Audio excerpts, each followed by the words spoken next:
I think we're good. I think we're at 1080p now. Yeah? Are we at 1080? Are we at 1080p res? I think we are. It looks like we're, yeah? Yes. Take that.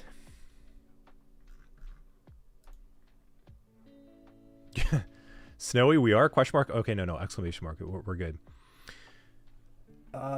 Jordan, Stock 100-4 next month. Nice. Okay, good. Yeah. So, okay, real quick. Yeah, there is something cool cooking up with Level Effect. I hope it's going to be an answer to some of the industry problems that we're seeing right now. And we're not like trying to create or invent problems. We're not trying to create a consensus. We're not trying to create a problem and then say, hey, fortunately, we also have the solution for you. Not by any means. I think we've identified a problem, and it seems to be supported by enough of our own analysis. And I think what people are also saying, I think we have a solution for it, which isn't all that different from what we've ever done, right? In terms of our live training, in terms of our on-demand training, we've always looked at the market. We've always looked at what's working and what's not working. And then we try to find something that can answer that problem. That's all what we've ever really done. And Jordan, only problem if it creates a dent in your wallet. Well, the good news is I don't think that this is going to create as much of a dent. We are going to try to meet and merge the best of both worlds from live and on-demand training and meet somewhere right in the middle. So more to come. But I don't want to just kind of like hop right away and kind of be like pushing what we're doing. I think we can talk about that soon, another stream, or just kind of like in general. But we are here today to talk more about the cybersecurity industry, talk about what's actually going on inside of the tech world. A lot has changed. So we're not in the same technological space, I think. I think that there's been some form of inflection point, some form of shift in the Overton window of what gets talked about and what is generally acceptable and what is pushed. Jordan, yeah, okay, yeah, Continuum Con. Actually, we are right in the back end scenes, and we are preparing that. There is going to be some news coming out, I think, within a week or two tops. Yes, Continuum Con 2026 is 100% happening. Dev, we're back as well. Hold on, I'm going to pause a little bit, make sure that everyone reconnects before I go into things. Because I saw we had a lot of people. I think people are slowly reconnecting. At least in the stream, it's showing like a slight reconnect. It might have actually like killed the schedule event too. I have no idea. Let me take a look at that. Another window, 1 second.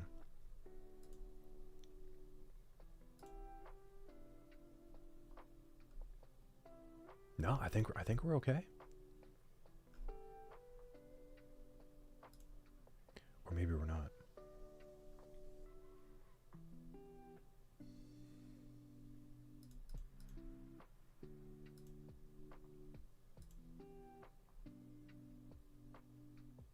Oh yeah, okay. It kept the same title and everything. We're good. Yeah. Let me just push a little update as well too to everyone.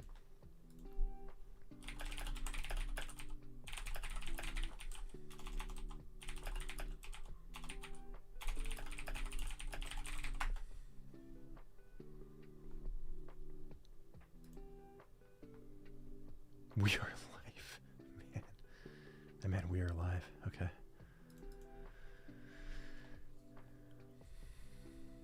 Yeah.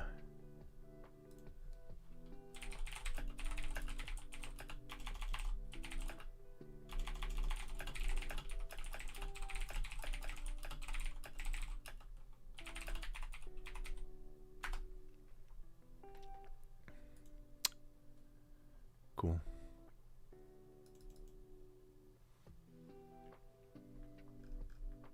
I need to open up a new YouTube chat, actually. 1 second. Yeah, things are a little funky right now.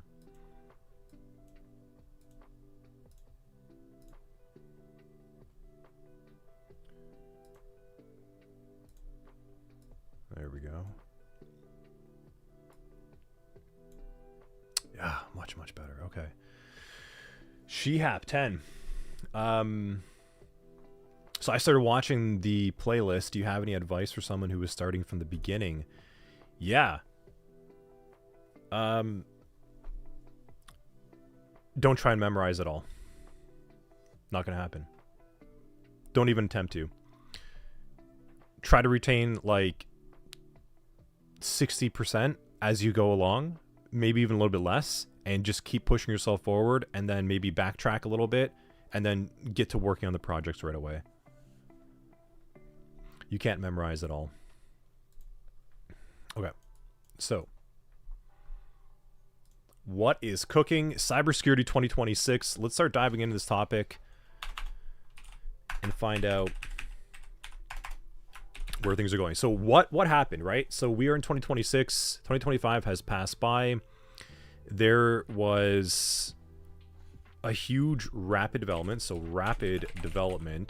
of AI tooling and technology and investment, right? So that happened. The usual types of breaches, really. Nothing too outstanding other than lapses or breaches or incidents. The usual, right? So that happened. Geopolitical strife continued. So what you see, and that's kind of the difference, right? Like if we were in a different type of stream, maybe a little bit more software centric and such, would we really want to be talking about geopolitical strife?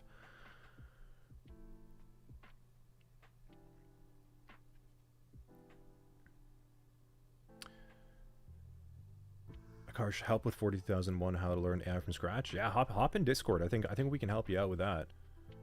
Answer some questions. Discord link for YouTube, Lisa's stream you just ended. Interesting, really? Yeah. Yeah, I don't think I can update that. Interesting, Mr. Scruff. Discord link for YouTube leads to the stream you just ended. Let me see if I can adjust that real quick.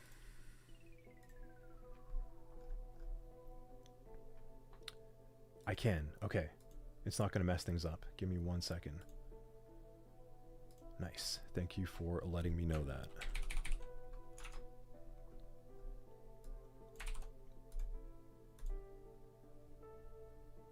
Cool.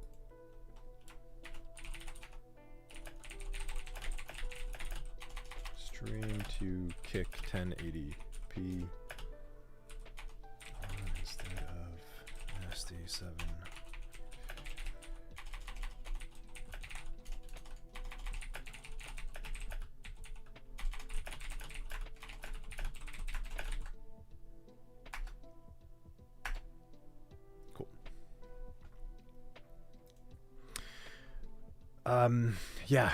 Yeah, good. Just about to get there. So network with us. RAM prices, RIP, yes. Not only that, but RAM prices equals dead / RIP. GPU, this was kind of like towards the end of 2025, but it got kind of reconfirmed right in the beginning. But what, the 5070, I think Ti, I think the 5060 model, but 5,000 types of series cards up in the air for production. Same with SSDs. So SSDs, hard drives, and new gen nearly sold out, driving up prices and messing up production on older gens. That's a problem. Yeah, Dev, that's right. The SSD prices, yeah, they are flying up. Seems like AI certs coming out quickly. Yeah, that's true. I'm gonna throw that into the maybe like a what's happening now. AI certs and AI training are on the rise. Claude. So I'm gonna say Claude Code and Claude Opus 4.5 had a moment over the holidays. Now, largely driven by extended free usage by Anthropic, and also people had time to mess around with it and Opus 4.5 is really, really good. So that's kind of what's happening now. KSJ Enterprise SSD price. Yeah, it's crazy. Okay, what's going on the YouTube side? YouTube leads stream. Yeah, we know that. Even soft focused people should care about political strife. Yeah, they should. I agree with you. This crash is going to be crazy. It's working now. It's crazy. Some AI training may already be outdated. None of them has MCP security and other tradecraft. Yeah, Thicklow, it's true. So AI training has a huge lag cycle to what is currently happening. So how do you train for it? How do you develop it? I mean, like if you go to, like, let's hop on X over here, right? We just type in something like Claude code, right? Here you go. So you've got, here is literally the free 2-hour masterclass. Actually, the Anthropic one's pretty good. Eisenberg over here explaining what to do. Full guide here. Look at this 2-hour movie thing here. Okay, 6 favorite prompts. There's like this never-ending huge push of everyone trying to compete for a little bit of the pie. There's a saying, right? If there's a gold rush, you sell shovels. So effectively what's happening right now is there's this massive wave where people are seeing the utilization capabilities and purpose of AI tooling, and then there's a whole bunch of people saying, I got the shovel, it's better than everyone else's shovel, use mine. So we're having this huge moment where everyone is sort of competing, trying to fight for market share and market presence of how to do that. But that I'm not sure if that entirely works or is sustainable, and that actually might create a lot of confusion. I think possibly. I think in some ways it's good that everyone is proposing and sharing their opinions and their perspectives of what to do. I made a lot of money, follow my guide. This guy is saying do this, 2 hours of that.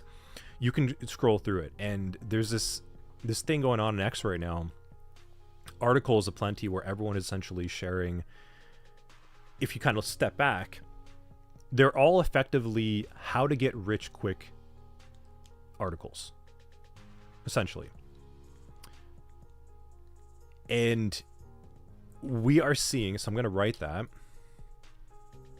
I think a lot of it is AI slop, 100%.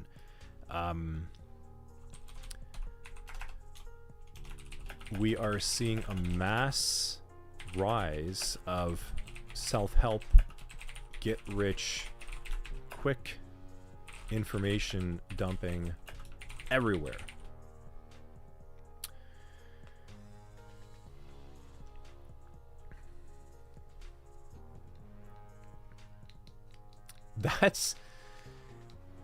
I think that has a potential to work when the industry stays at some level of stability, right? I mean, if we look back to the boom, and it's important to understand the kind of like the history, right? What are we seeing right now? So let's go back to circa 2013-ish, maybe 2012, 2013-ish to 2018. The rise of the web developer full stack dev bootcamp. Learn to code, get rich. It's not that hard when someone shows you what to do. Okay, so led to massive market saturation. Okay, now let's go to circa 2018 to 2023.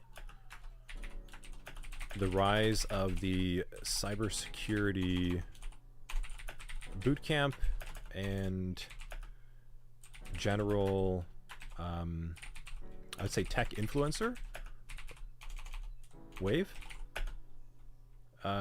Essentially the same thing, right? Learn to cyber, get rich.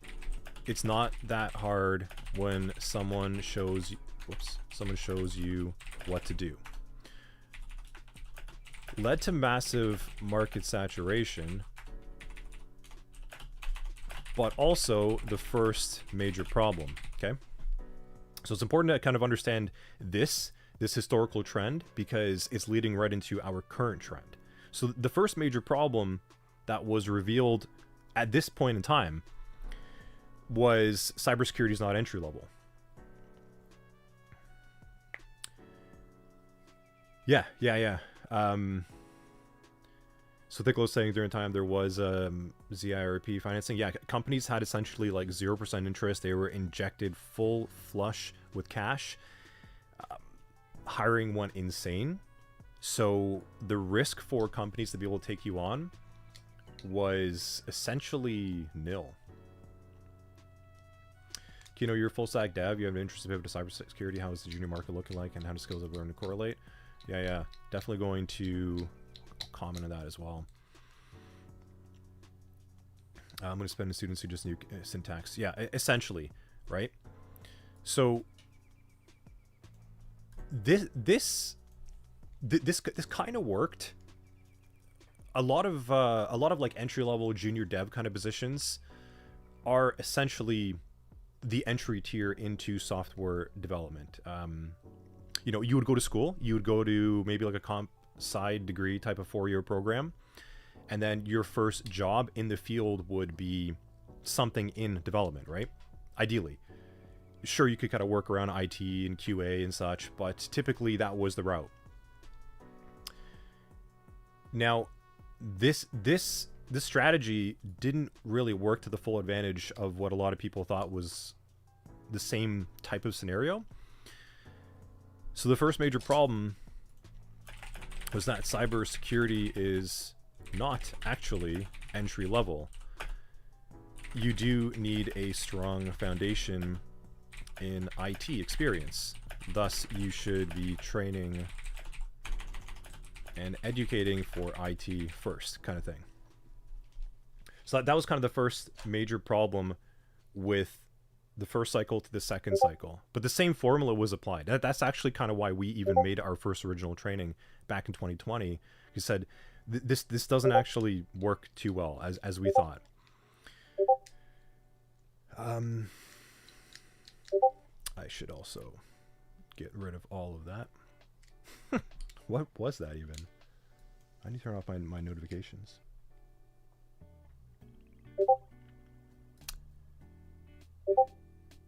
Okay. Thanks, Titus.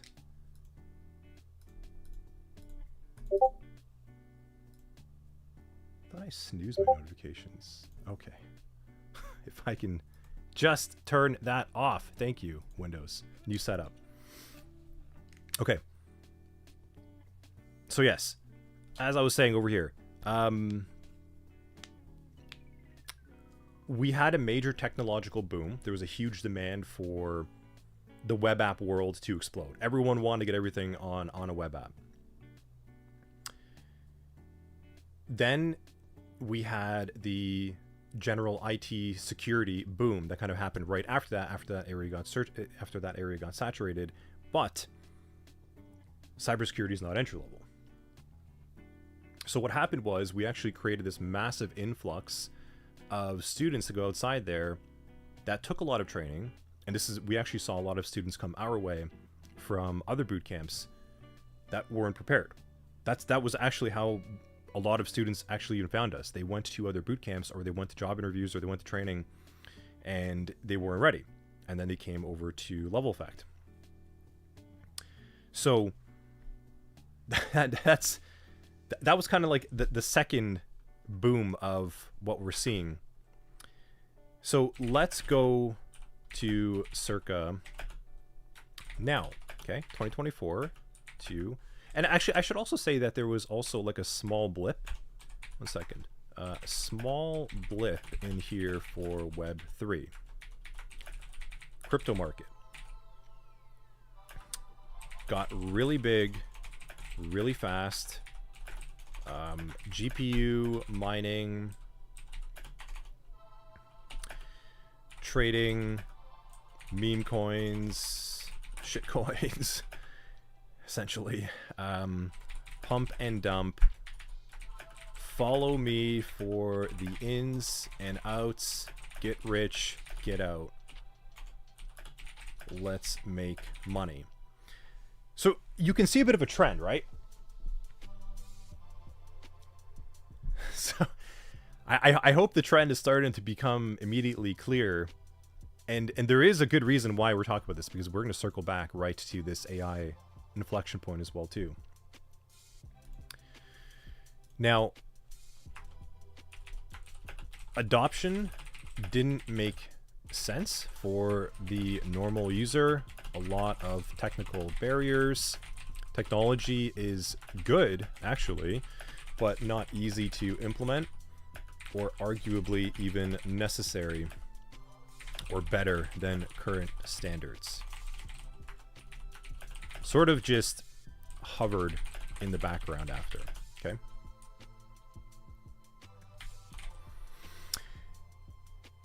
Fickle, yes. I mean, that is kind of where it's going.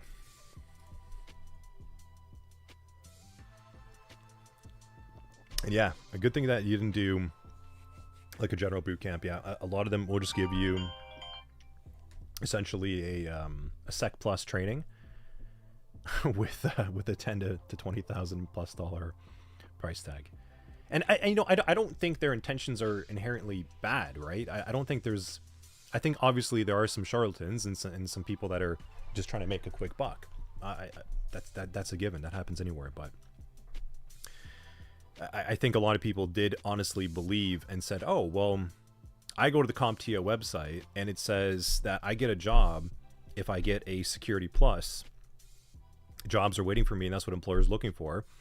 I can make a training program on these objectives, and I can help people get their Security Plus, and then they can get a job.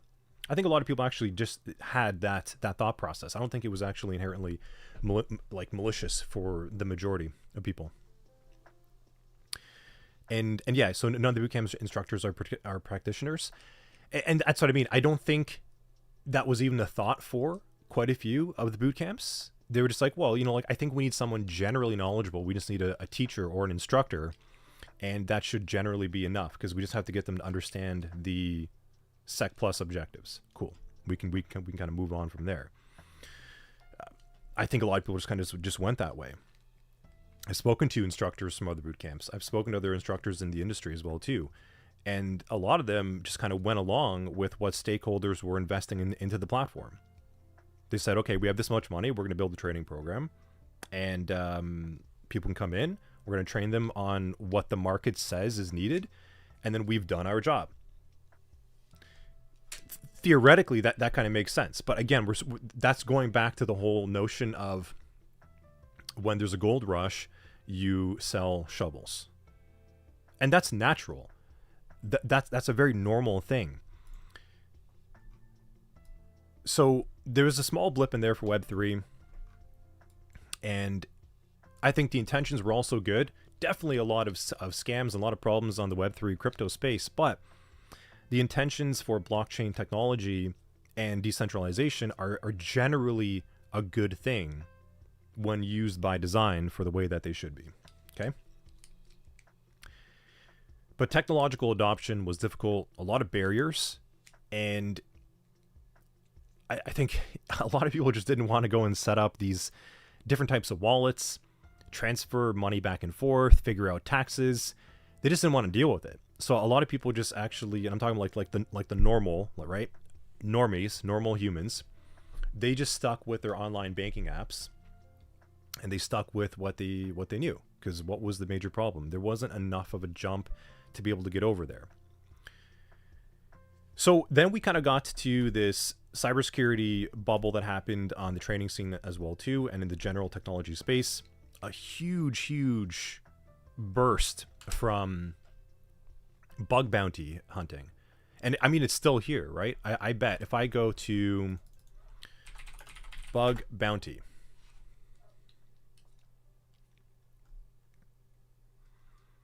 okay, So I don't know who this guy is. I don't know him well enough, right? But maybe he's experienced. It sounds like he is. But right away, the first thing I type in bug bounty, the first major post, if I were to go search online, is going to bring me to, I made a lot of money. Let me show you how to make some money too. It's cool that he's offering 100% free. That's amazing. I think that's pretty cool. I just got rewarded for another bug bounty. And this kind of happened. It was like this massive proliferation, right? Bug bounty, AppSec, pen testing. And that was like the huge first push for the cybersecurity space, is like it's cool, fun, sexy, red teaming, ethical hacking and such. And here's a whole bunch of training programs. Take our content and you're good to go. Bug bounty people are freaking out. Yeah, but Expo, yeah, does look kind of cool.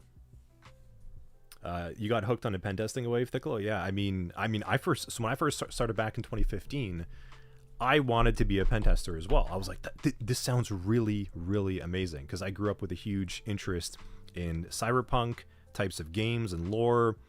I'm a huge futurist. I really like a lot of technology integrating with humans while still retaining humanity. I've just always been really interested in it. And yeah, I kind of caught that bug early on as well too. But I quickly learned that I didn't know what the hell I was doing when I was just trying to run scripts on some Kali VM that I was just barely able to figure out how to load up at that time. So I really pivoted a lot back to defensive and IT, and kind of just, I went back and I said, okay, I need to go study Network Plus, because I have no idea what the hell networking is really about, other than just like messing around with LAN parties with friends and trying to get like Warcraft 3 and CS 1.6 plugged on like on a nice LAN party back in the day. So like I had general troubleshooting and messing around with that, but I kind of caught that bug as well because it sounded really, really cool. So all that being said,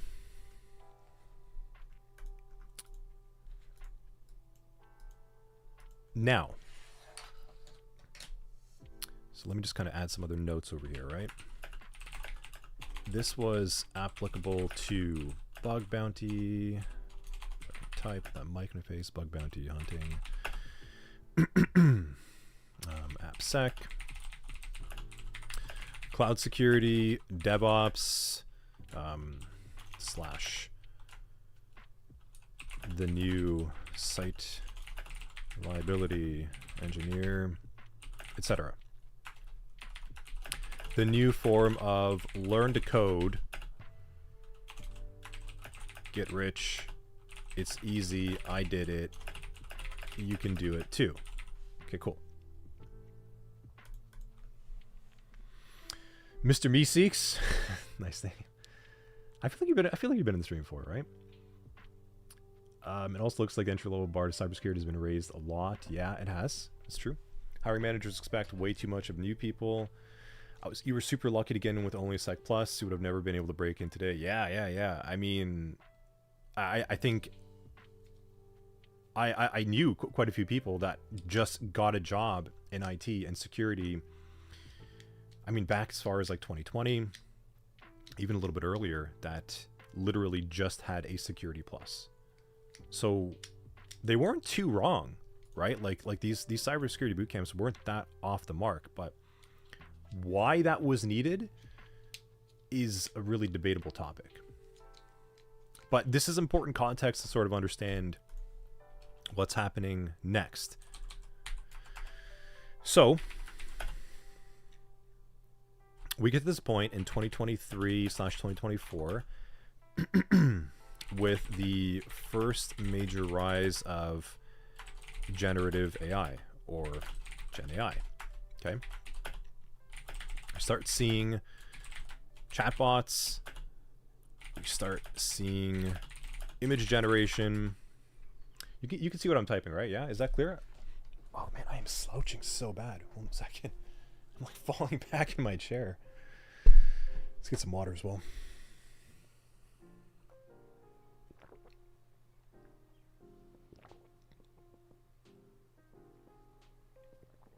Yeah.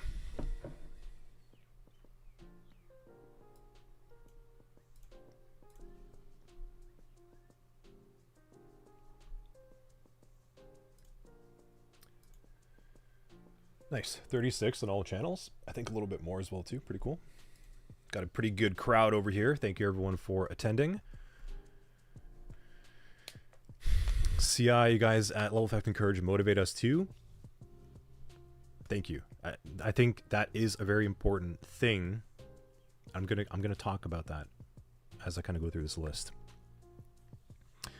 Thick Low won GPT 3.5 first drop. Mine was blown. Yeah. I mean, I still remember my first interactions with ChatGPT, and I was like, this is insane. This is actually really, really powerful. It still had a lot of like problems, but it was such a nice glimpse of the future. Nice. KS, yeah, I want to talk to a human today. So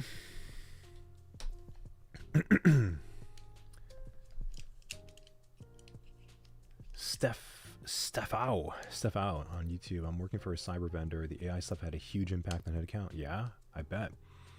About 33% of the people left my department, but we never had to rehire someone. 100%. And I hope everyone is listening when I say this. This is the worst it'll ever be. Okay? This is the worst AI will ever be. Whenever you look at it, whenever you see it performing, you should always be having that in your perspective of, oh, this is really cool. It can't do this, but it can do a lot of other things. But this is the worst it'll ever be. It should always kind of be like this teeter kind of happening when you're trying to understand what this thing is capable of. Got a second line IT support role today. Nice, congrats. Dell, I mean, I don't know if that's you that got the job or you just hired someone, but congrats if you did get the job. Let me know. Please clarify. So,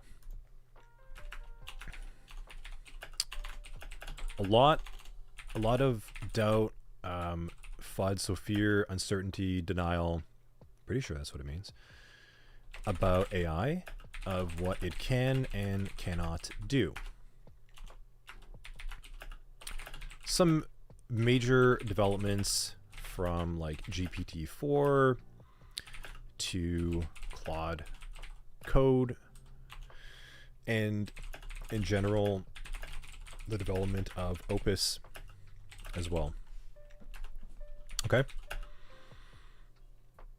There was a very small scene of, I guess, influencers and trainers that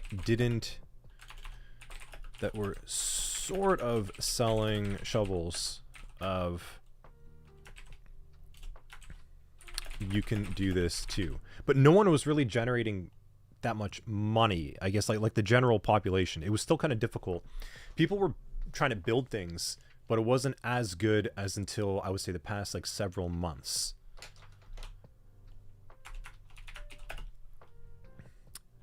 So the development trend keeps going forward. Yeah, Midjourney boom too. KS, yeah, good call. I'll throw that in as well too, as well as Midjourney. Yep.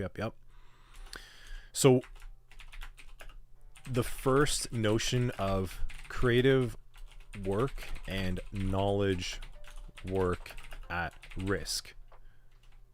I'm going to drop a quick point. What is knowledge work? What is creative work? Okay.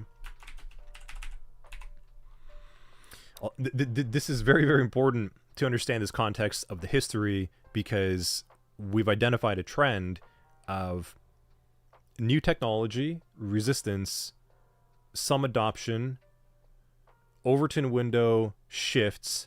Hey, this is really cool. I'm now making money. You should too. Everyone buys in. Technology advances. Okay? So it's kind of like this cycle. And I think it's actually called like the hype cycle, right? I think Gardner does the Gardner hype cycle is actually really good at this. Which is a very common thing that we've seen before. That kind of chart. Let's take a look and see what's the latest one. Gartner hype cycle, I don't know, 2025.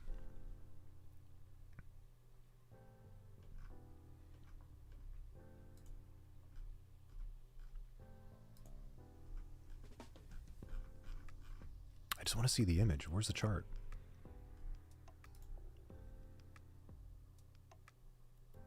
Hype cycle for security operations. Open image in new tab. Cool. Okay, yeah, here we go.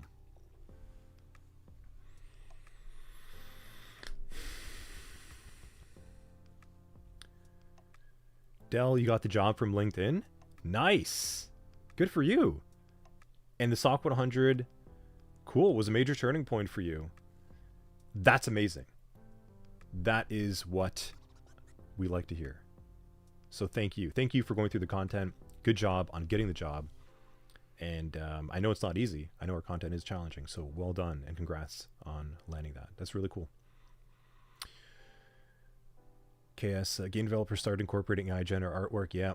Bearded Ruckus, FOMO. Yeah, FOMO. FOMO's huge.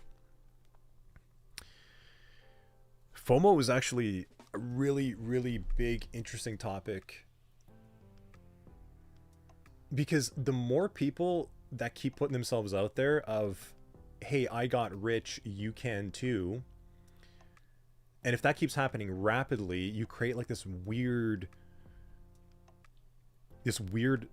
general space of mass FOMO psychosis almost. Because everyone starts talking about it and then everyone just starts believing it.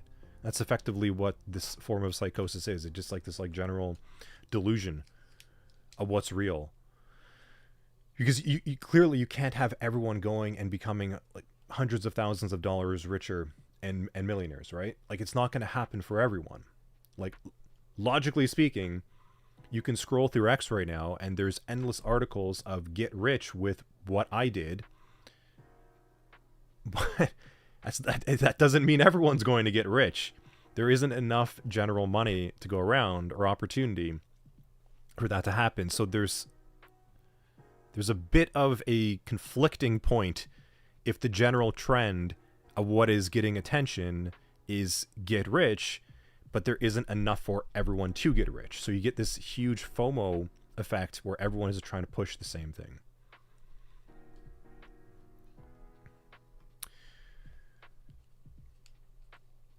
Deb, you swear we're at the same CMEDR stage the last few months in this hype cycle graphic. Yeah, right. Okay, so hype cycle for SecOps 2025. So Gartner is actually pretty cool. They have this like every single year. I think they actually have it for different sectors as well too. I thought that they have like a general technology one. That's the one that I always look at. Let's take a look at their AI innovations one. Yeah, cool. Hype cycle for AI general intelligence, kind of like a blurry image, but I hope that works. Let me know if that works. DeepSeek dropping was massive too. Open source AI truly pushed companies like Anthropic. Yeah. That's a point coming up is open source AI versus closed source and paid models, which is actually driving a lot of that demand as well too on that consumer market. There's a lot of people that are just saying like buy a GPU, get as much RAM as you can kind of thing. All right. So in general, there are hype cycles of how things develop and how they become part of like the general conversation. I think these hype cycle charts, especially by Gartner, because we've been talking a lot about like history and trends and such. If you want to be aware of the cybersecurity industry moving forward and how you can be relevant and where you can be valuable and where you can be useful, I think the time of just focusing on I just want to become better at like an area or a niche, and that's good enough, and then I'll be set for the next like 5 to 15 years. I think that time has passed. That's the truth of the matter. And if you don't believe me,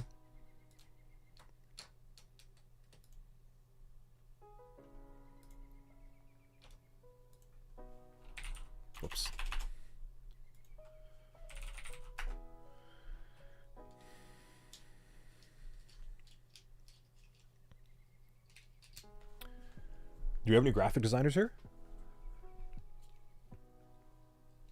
Yeah, Thickle, I agree with you. 100%.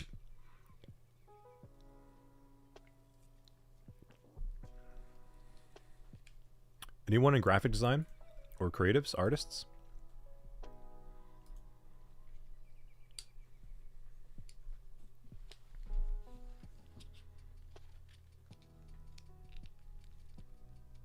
Maybe not. No one in chat.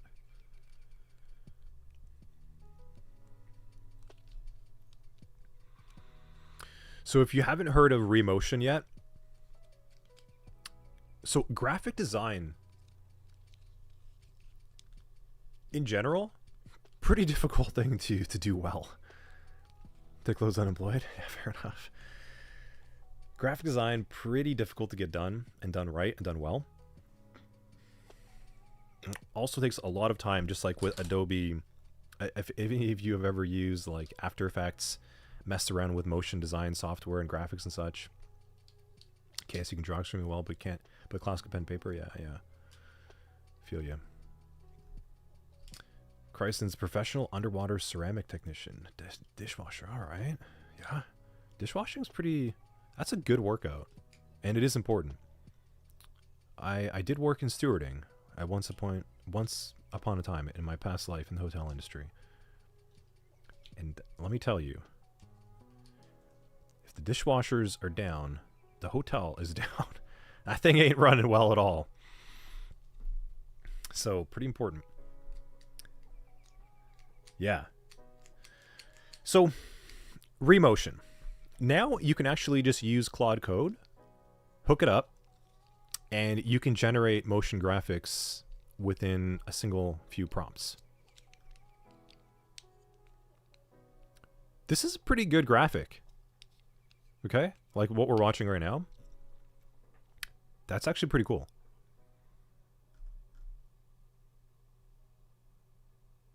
This is a Claude Code Remotion, I think made with Remotion. Yeah, maybe. Yeah. That's a pretty cool graphic as well. I like that. We need to add that to our website. Ooh. Yeah, we got to get some of that on the website. This is all generated now within minutes. This took like hours, days for someone to do and get right. Yeah, I know. I agree with you, Thicklo. That's kind of why this stream is sort of like a. I'm poking fun at it. Spoiler: it's not over. But I think what is over is the way that we identify ourselves. And that's a separate thing from cybersecurity. But there's clearly a lot of people that are that they tied a lot of their identity to the work that they could produce, which is fair. But many of those same people also tie themselves with their identity to the way that they did their work. Not just what they could produce, but their setup, right? Their software setup, their desk, their terminals, their programming language, their font colors, right? There's a lot of that little personalization, customization that you make for yourself to create an environment where you feel productive, and you tie yourself a lot to that. And what's happening right now is when a lot of people see this kind of thing, right? Like Remotion, this is a really, really awesome motion graphic video. Like all this is really, really good.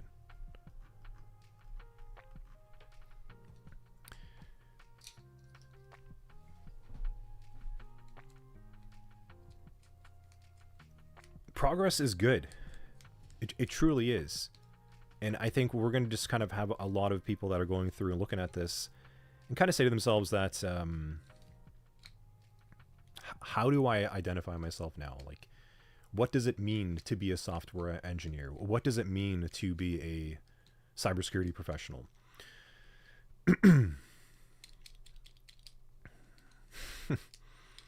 So that's going to be like a second and third order effect of what we're seeing. But this is really cool. So if you were a graphic designer right now and you saw this, does that really mean that your job is effectively over today or tomorrow? Or does that mean that the tools that you develop so much time on to learn and to become an expert or a subject matter expert or proficient at, does it just mean that those tools are no longer the tools that you should be using? Similarly, once upon a time, we had everyone in agriculture and farmers using hand tools. And then we got machines that could repurpose many farmers using those manual tools. Now, when you look back on that, would you go and then would it be helpful or productive for the farmer at that time to say, well, like, I identified myself and my value, my worth on how well I could swing this sickle through the field to harvest crops?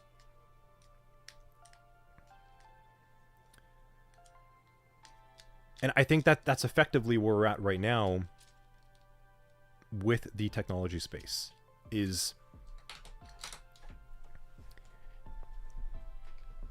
if you understood your value to be more centered around the ability to solve a problem or satisfy a need or to deliver a service or to improve something, and it was generally within your interest area, then I think you're going to be absolutely fine.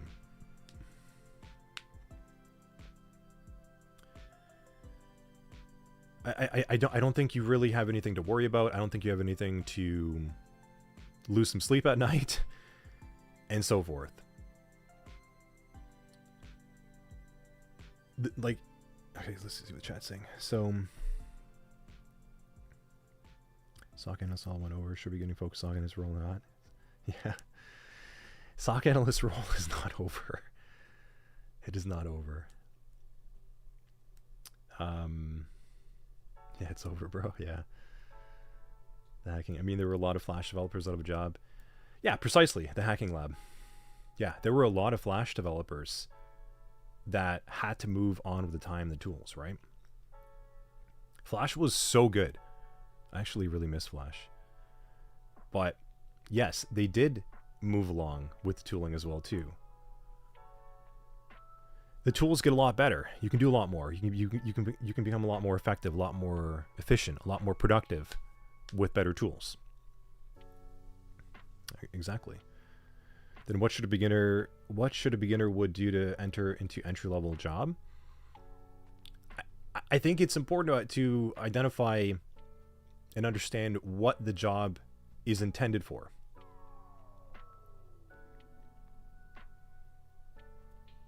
Okay.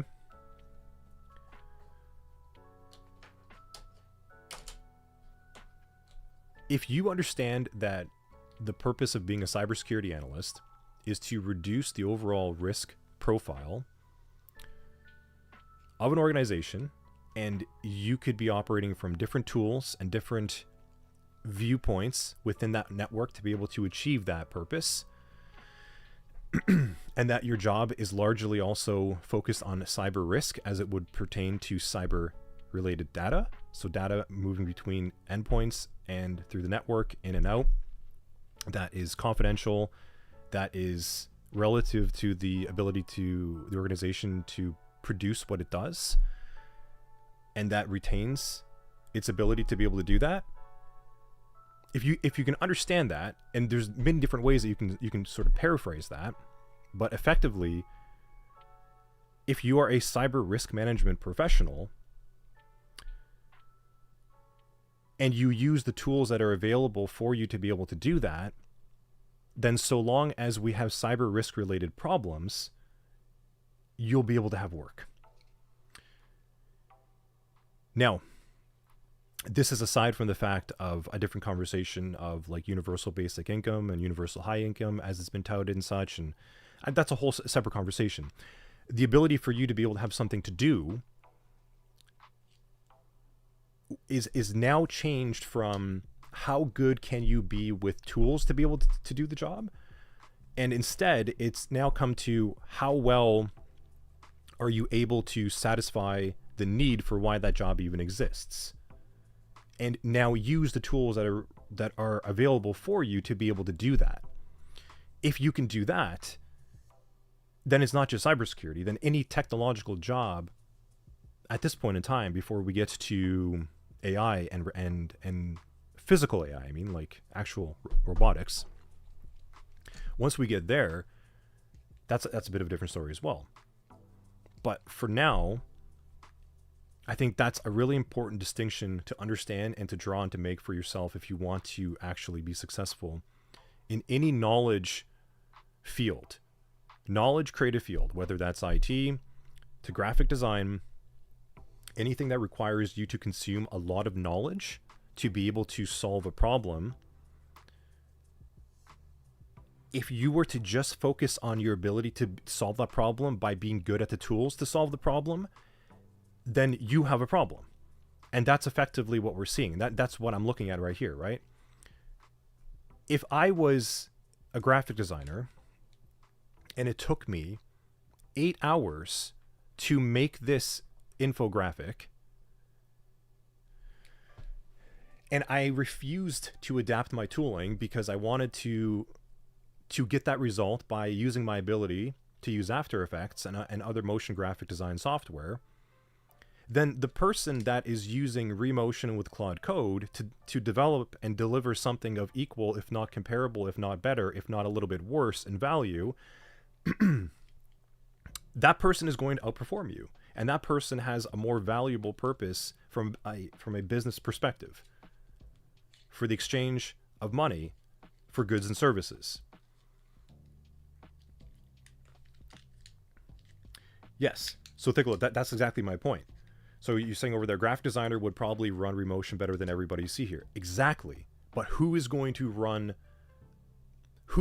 be more valuable? The graphic designer. Let's get 2 graphic designers, right, of equal skill level and experience. One that takes 8 hours to do the job with old tooling, or the other who can do it in 20 minutes with new tooling.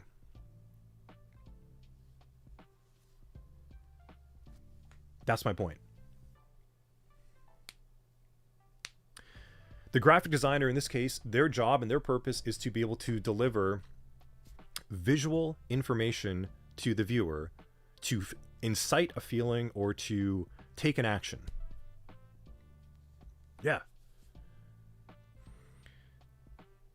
So yes, exactly right. Of course, the designer with the new tooling. It's the same thing that's happening with software development and the same thing that's happening with IT and cybersecurity. The exact same thing is happening. There's a whole reason why we have a SIEM and why we have a log analytics centralized source, right? That's why we have that instead of kind of looking at PCAPs on the command line or with Wireshark, is we have things that kind of speed up our ability to do the job. Some managers are saying adaptation will not save everyone. To be honest, of course not. It's not going to save everyone. You can't save everyone. That's not going to happen, right? The problem with cybersecurity is not being revenue driven, so probably companies are going to accept more risk with AI to just cut costs. I think that's a plausible scenario. Yeah. I think that it's very possible for a company to just say, okay, well, I can just accept more risk, and that's one way to do it. The other option is someone could be very proficient with AI and then just cost less, and then they become more valuable, right? If the current security technology tools allow you to secure your network, and let's just throw a random number here.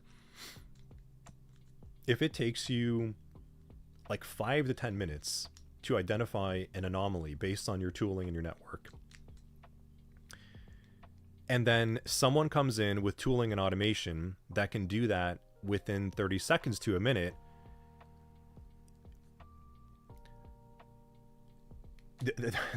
the team that's doing in 5-10 minutes are gone. It's not about loyalty.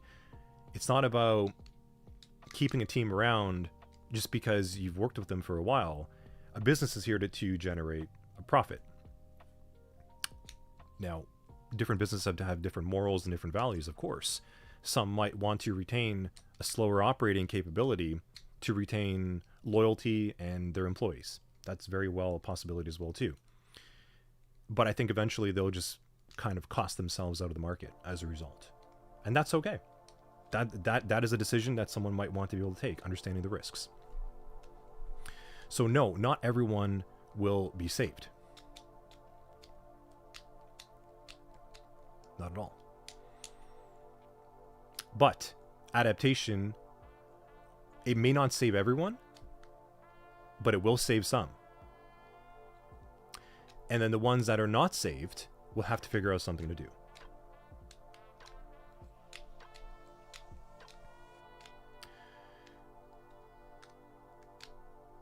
So, Hacking Lab saying, yeah, the critical skill you personally think to focus on beyond AI is adaptation. Yeah. The tech IT cybersecurity field has always been about that. We react to threats, we react to new technology, 100%. Game Wiz Deluxe, you'll need to be asked to be paid for experience instead of time soon. That's an interesting take. I could see that happening. You'll need to be asked to be paid for experience. Yeah. Equally, Game Wiz, I'll also say to you, I think you'll also be paid to... I think you'll be paid in value for your critical thinking and your decision making and your ability to look at similar and dissimilar indicators to come to a decision. And that's applicable to a lot of fields, not just cybersecurity, but I think it'll be definitely applicable to cybersecurity. The cool thing, software's a bit different. People associate software engineering. Yeah, exactly, right? So that's what I was trying to say. So people do associate software engineering with purely writing code, right? Like just syntax and the ability to write code, the ability to memorize a language library, the ability to memorize and understand which syntax to use to develop a program to get hardware to communicate a certain way, right? That in and of itself is largely just the result of how much knowledge you are able to consume and then correlate to come to a decision to solve the real problem, which is a business need. So you're saying, yeah, but most engineering work is maintaining code bases and fixing outdated. Right. So yes, a lot of work when it comes to software engineering is maintenance. It's shaping, it's translating the business need down to a technical solution and then technical implementation with technical restraints, and then working back up and seeing if you're in line with business restraints. So you see what I mean? That's good. If you focus on that, if you focus on the ability to understand the purpose of what your job function is and the value that it brings to a business or to a person or to the world or to a thing, that's where you need to start. So when I'm coming back to over here,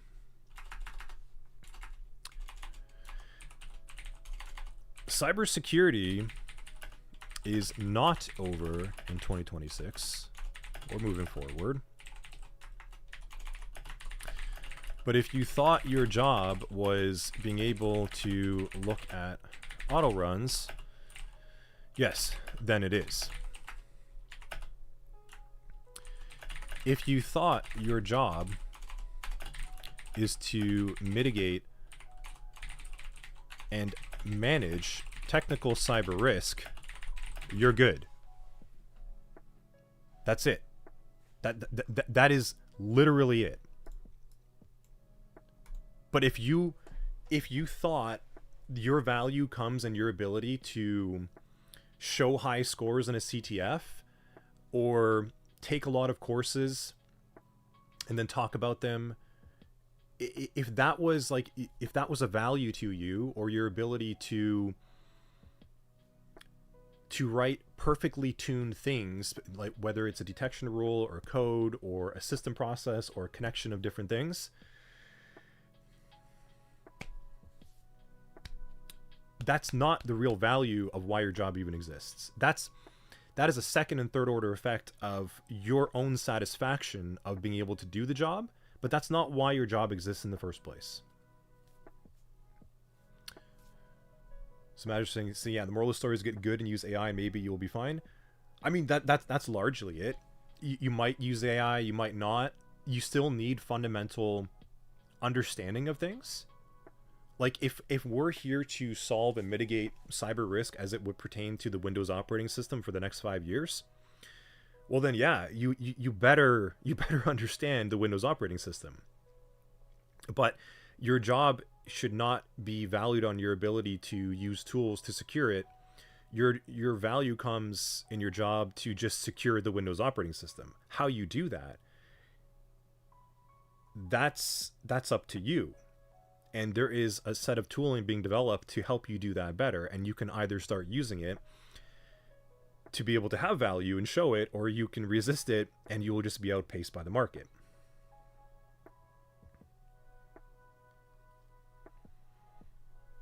So Thicklow is saying, you think the hard part for many entry people is that how do you even... I agree with you. I agree with you. How do you convey that, right? How do you convey that? And this is why I was writing all those notes before of what happened, like selling shovels.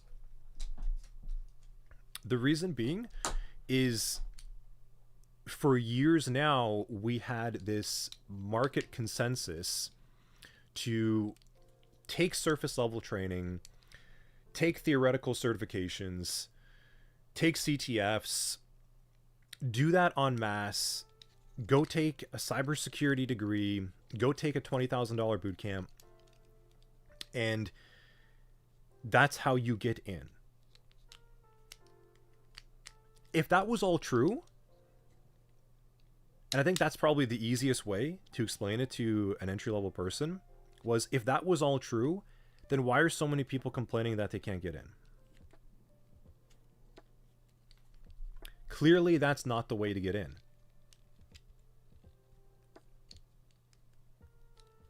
If the market is entirely telling you, by consensus, to go and do this thing because it worked for me, so it'll work for you, but then you have everyone saying that they did that thing and they're not getting a job, well then you have a problem, right? So I think it's important to kind of get that information understood to an entry-level person and a beginner right away, that fundamentally the value in your technological position is no longer about just demonstrating expertise of the tooling to solve the problem, but it's more about demonstrating expertise in just solving the problem. So Bearded saying most analysts, let me just take a swig of I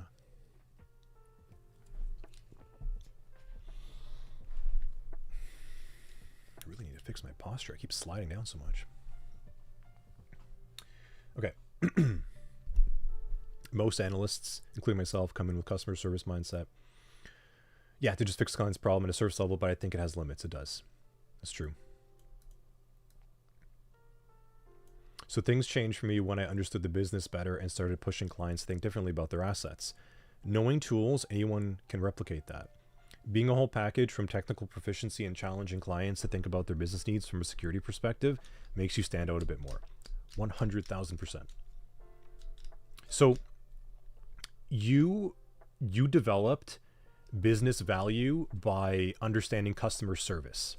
Customer service, if a customer is serviced and they feel good and they will return, then you're providing the best value in that position and that like capability.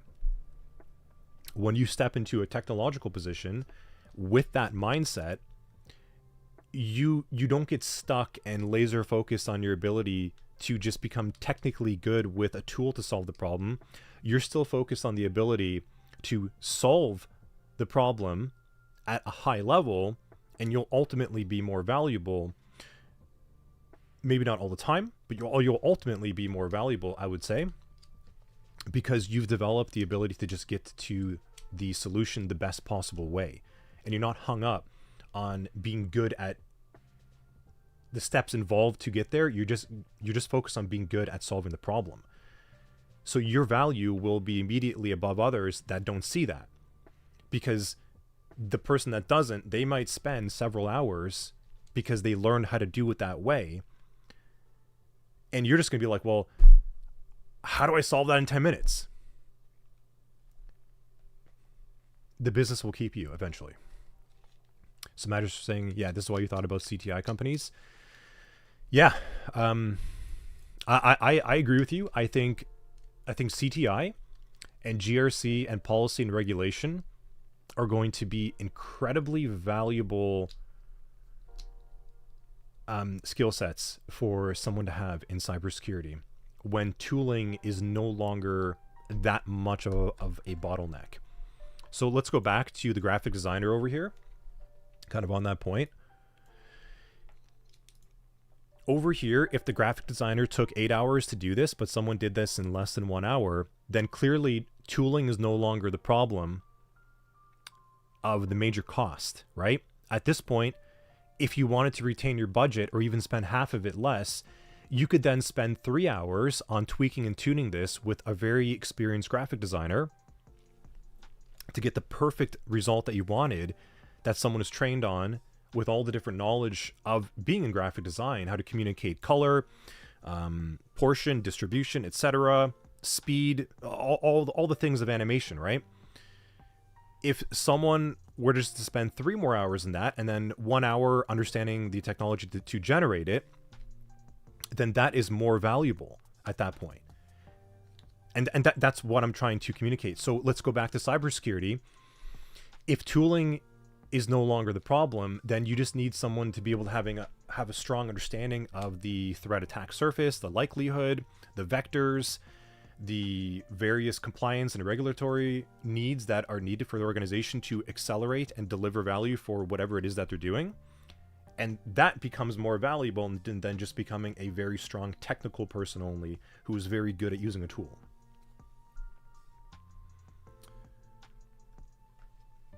More working holistically rather than just using tools. Yeah, exactly, Dohorak, yeah.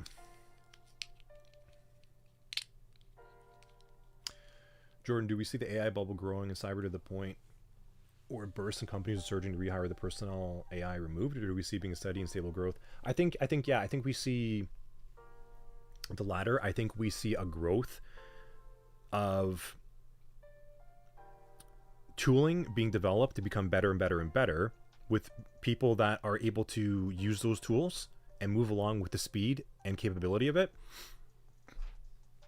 I think it's kind of good. It'll go hand in hand, and then we will get to a point where AI sort of hits its, I wouldn't say like its maximum, but its final like 5 to 10%, where it's going to take years to kind of tweak and tune and get that better and better.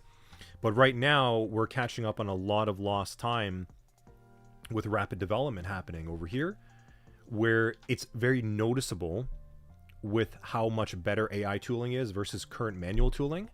But that will eventually hit a bit of a kind of peak where the final gains are negligible and they probably cost a lot more to even get there, so people will be happier with less. My point being, how many of you here have IKEA furniture or have bought IKEA furniture or are perfectly happy with it? Or know people that are just perfectly happy, like, okay, I can go to IKEA, I can get like good enough of what I'm looking for. I don't need to go and get a handmade tailored solution. Maybe one day as like an heirloom piece or a focal piece, but yeah, it's decent enough. And I think that's what will happen, is you'll get to a point where someone looks at this graphic design video and they're like, well, it's loud. Holy shit, that's really loud. They'll look at this and they'll say, okay, that's good enough for me. This is my IKEA. I can use this. I can start my business. I can sell with it. I'm good. I'm not going to pay another $10,000, $50,000 more to get something marginally better when I can get 90% of what I need right now. So I think that's what you'll see. So KS, yeah, people focusing on solving a problem instead of analyzing how something works, ultimately solve the problem. You land solutions faster. Yes, exactly. Bearded, there was an alert for a financial institution that we usually made light of since it was daily noise. But understanding that it affected the availability from user side, that's a lot of money that the institution is losing now. So a daily noise becomes a critical thing that needs to be focused on fixing. Exactly. Yeah. And that's exactly why, you know, like if your accountant or controller at like 4:30 p.m. on a Friday is saying that they can't use Excel or one of their software tools to get their job done, I mean, that just went up on immediate priority, right? Solving that is going to make you valuable. Yeah.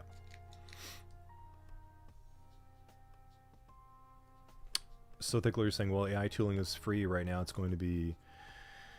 Yeah. So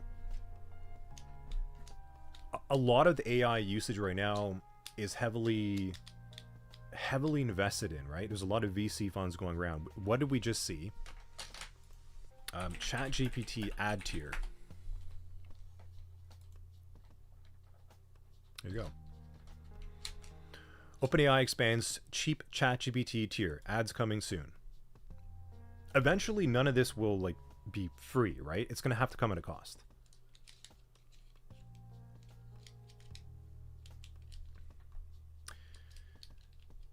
There closes the soft skills gap that many people miss. I know so many talented hackers, CDF players with no job. Ultimately, people are just paying you to fix a problem. Yeah. Yeah, exactly, right? So, and there's nothing wrong with like really enjoying. It's really fun to go on a CTF. It's really fun to go mess around and demonstrate like your technical prowess, right? That's cool. That's fun. Nothing wrong with that. But as long as you're able to delineate that from what you need in order to be successful at a career perspective, then I think you'll be fine. Any tips, suggestions for learning in public, like importance of Git, blog, anything else, and how to get started? So Vidur, I mean, I don't know your experience level, so it's kind of hard to me throw something on the fly for you, but I think first things first is to understand what area excites you, what interests you of technology, and then second, learn how that thing works. Third, learn why a business needs that thing working in order for it to be operating at its maximum efficiency and its most profitable level. And then fourth, do things to demonstrate value on that. I think you'll be all right. I think that applies to anything there. It's I can't answer you too specifically, but that should essentially answer everything along the way. So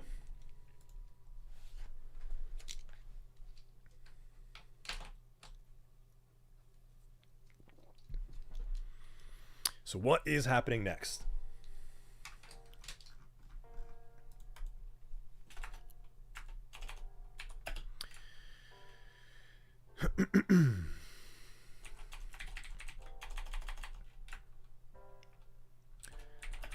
Okay, let's just start kind of fresh over here, right?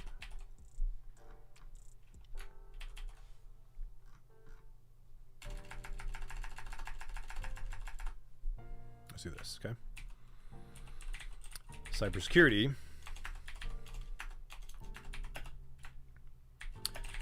is still a field to manage, mitigate, reduce cyber risk, okay? So anything that compromises the CIA triad as we know it,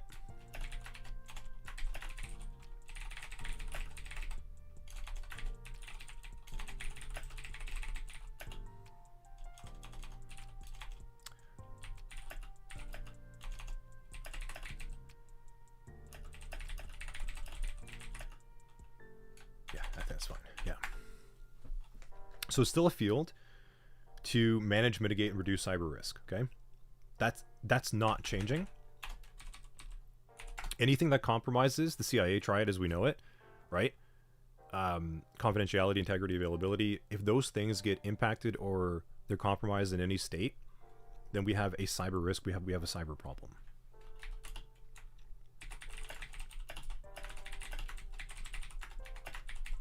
So up until now, and still for a little bit longer, I should say,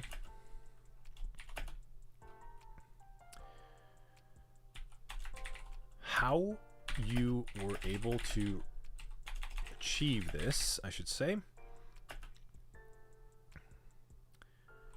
took a lot of, I almost wrote leering, took a lot of learning, time, and knowledge to develop.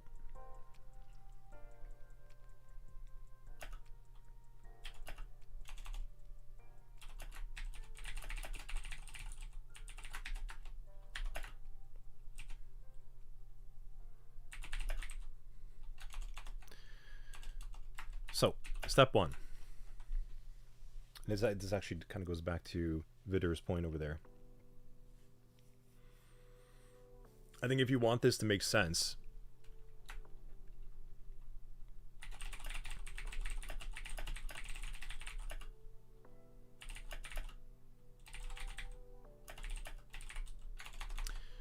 to execute on its ability to create profit. Learn how this technology works. Learn how it can be compromised. Use whatever tool needed to mitigate that compromise.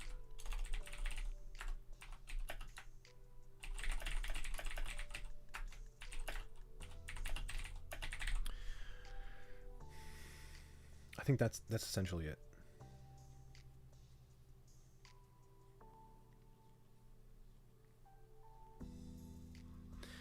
So the spoiler is, guess what? Nothing's actually changed that much in cybersecurity. And I think this is why you probably hear people talking about like how cybersecurity is a domain where it's still going to be actively developed and it's going to be in demand, and that there will be growth and there's going to be a need for it because of this fundamental understanding.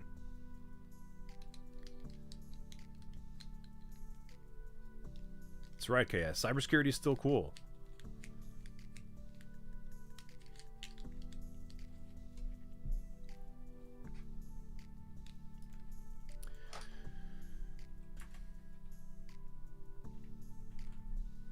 Now, like I said, the thing that has changed and will continue to, the tooling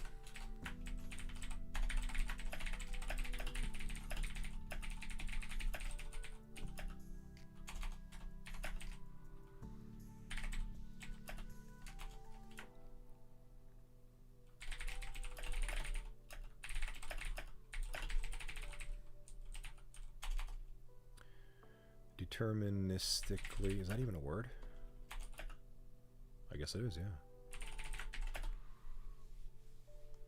yeah. See, have I mentioned the encouragement already? No, but I mean, I hope that this is, I hope now it's encouraging. We're kind of past the point of, oh man, like, oh, this all sucks. I hope now.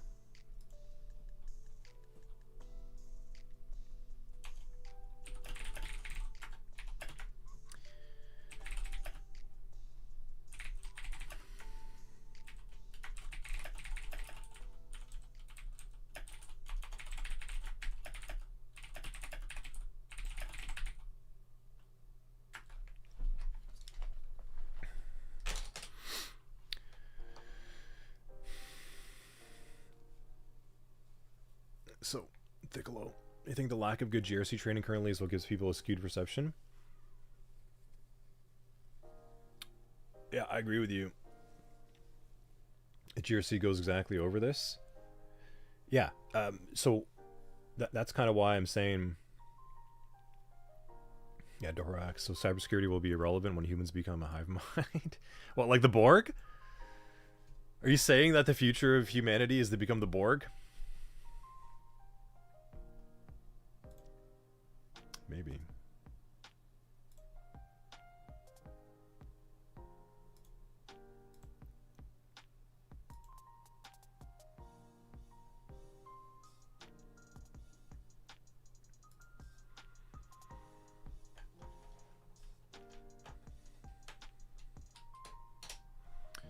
So example you give, Nike uses app and website to sell its products, then learn web and mobile hacking, get used to the relevant tools, and then learn how to defend it. Pretty much. Yeah, pretty much. Like, so this is what I'm saying, right? Is if Windows is still around, if HTTP protocol is still around, if the browser is still around, then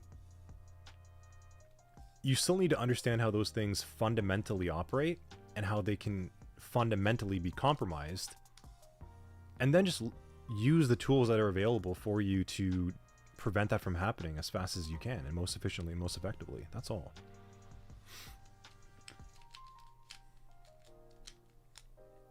Yeah, absolutely.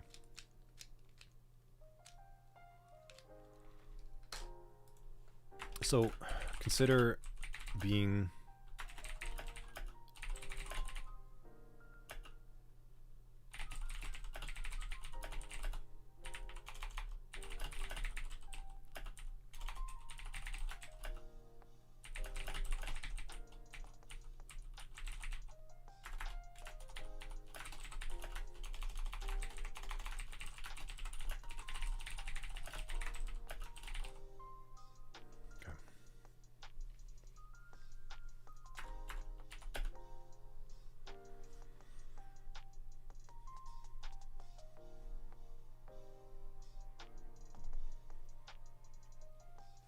time's at 1:48.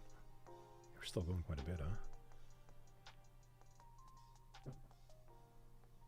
Gonna have to pop off here shortly, I think at 2.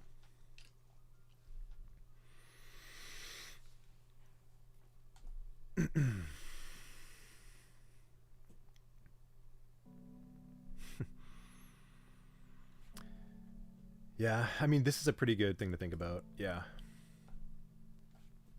So Dahorak, I'm gonna grab that because this is gonna tie into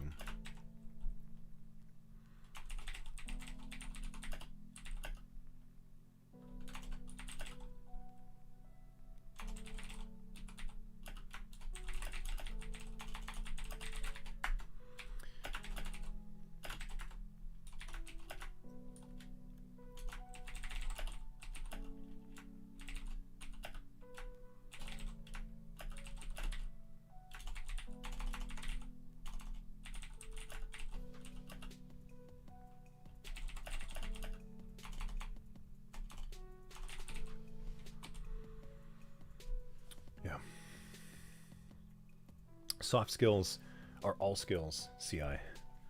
It's not only half the battle, but more than ever, yeah, I think the soft skills, the GRC side, the CTI side, the ability to connect, the ability to communicate, the ability to distill your thoughts, to correlate, to corroborate, to pattern match, and the ability to express that in such a way, and then depending on your position or your vantage point, be the one to use the tools or to have someone work with you with the tools to then solve the problem, is going to be the ultimate solution. Any thoughts on choosing a cyber focus that is best for entry-level applicants? Focus on job placement. Any ideas on types of companies in cyber hiring and whatnot? Thank you for the stream, by the way. Yeah, sure. I'm glad you're liking it, Thickolo. Yeah. Brent, I'll answer that in a moment. It's a great question, Brent. I don't think there is one best specialization specifically for those looking to get in at the moment. Although I will say AppSec continues to be on fire. Yeah, it does. Tool junkies are overdosing. Tool junkies. Oh man, don't even get me started with I like to call it the slot machine mechanic, like gambling with AI usage. I'll answer your question in a second there, Brent. Your current job is purely based. I mean, there you go. Yeah, your current job for KS was based purely on soft skills. I barely had experience other than being a PC building wizard. Yeah. Look, it's not like you need a it's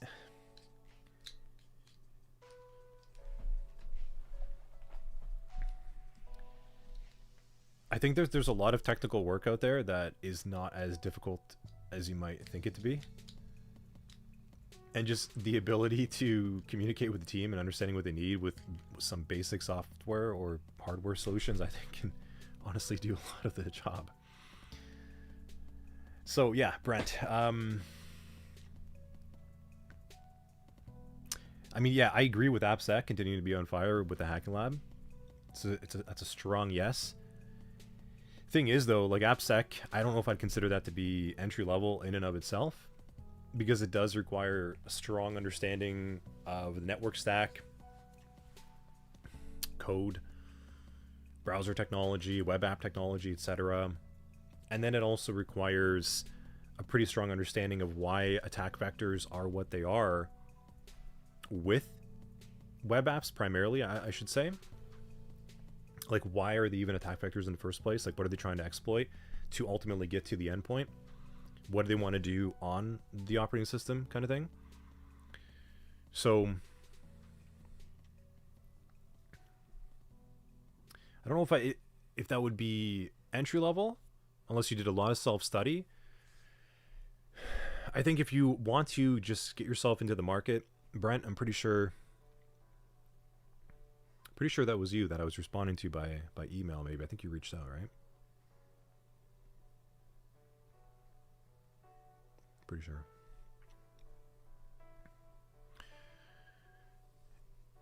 I think for you, it might be more important to maybe kind of pause for a moment and consider what you like. What do you find interesting in the technology space? Because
so I'm just kind of listing some things off over there.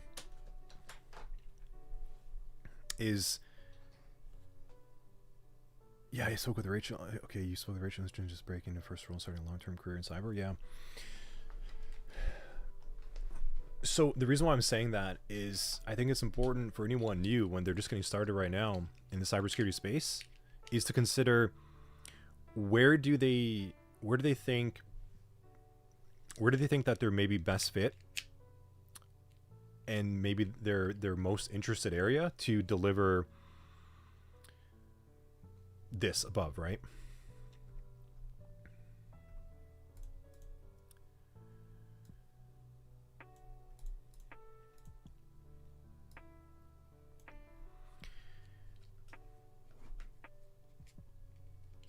I think just aiming at getting yourself in the door, I think there is like a fundamental skill set of knowledge. So I should sort of preface this 1 second.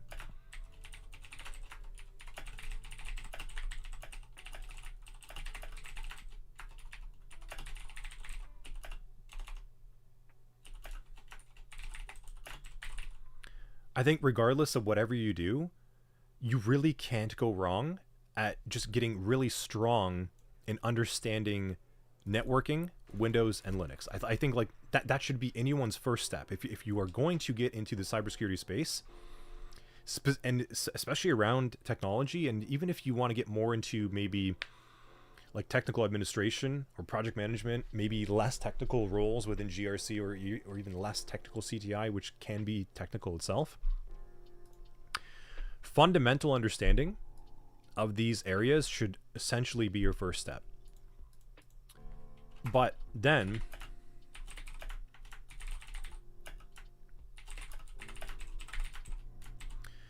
consider maybe what you like.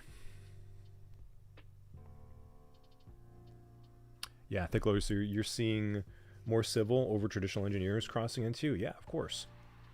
AI security is another level, of course. That's not entry level as well.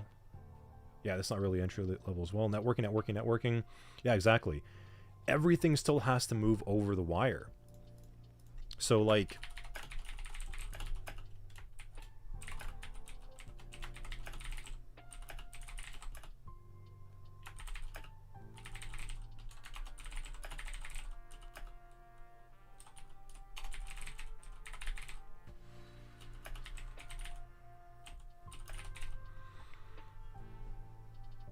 everything is still using traditional networking protocols, and honestly will for a good while.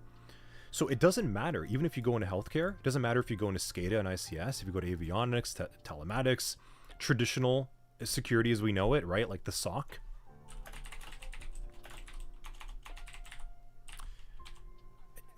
It really doesn't matter which direction you go into. So logically speaking, fundamentally networking should be like a priority. And you don't have to master it, but you generally just, at least when you first start, you have to understand how it works, how networking is actually moving data around and why. And then you're probably going to end up with learning more about Windows and then Linux. And then everything cascades from there. And this is also why you shouldn't really need to kind of master that area, because the more you learn about these other areas, you're just going to spend more time reinforcing your knowledge on networking, Windows and Linux and such. Yeah, so the hacking lab, it all builds on each other. It continues to reinforce. It's self-reinforcing. It's very derivative. The more you learn about networking, and then you learn about the browser and web application technology, the more you learn about that, it just continuously self-reinforces itself the more you do it. Yeah, exactly, right? Hacking lab. Networking security, you have to know networking. Web app, you have to know apps. AI, you have to know. Yeah. So at a fundamental level, like even all these AI models right now, right? Like if we go to...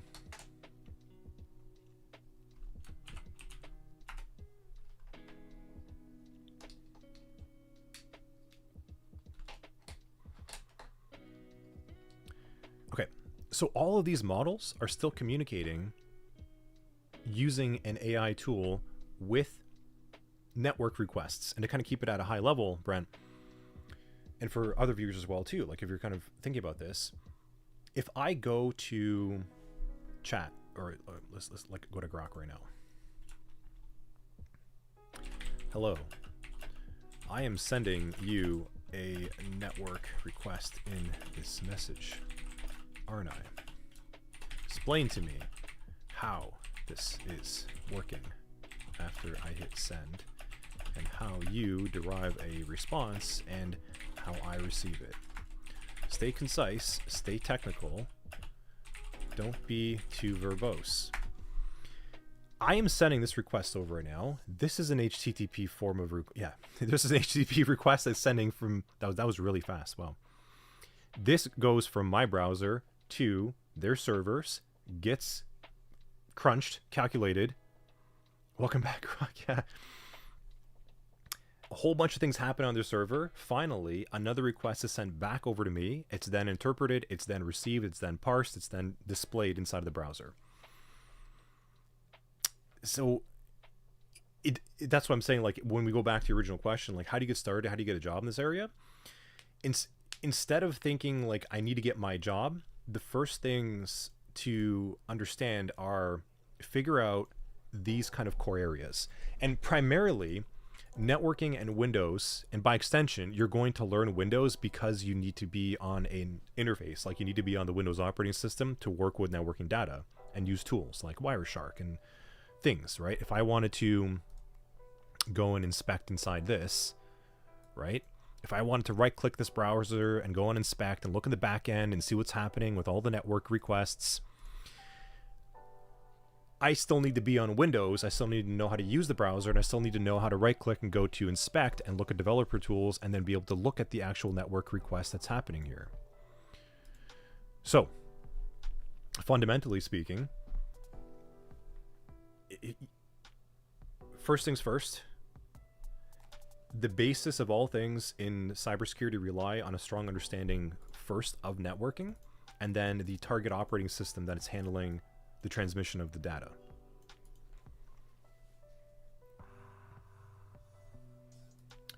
From there, after, it kind of forks in a lot of different directions. I wouldn't recommend the same thing if someone wanted to get into healthcare, or if someone wanted to get into industrial controls or avionics or vehicle telematics. I would recommend very different things to each of those different areas. And then if you do this first section and you feel like, I like this, but it's maybe not for me, like I don't want to be that technical, but I do want to be technical enough to be involved in cybersecurity.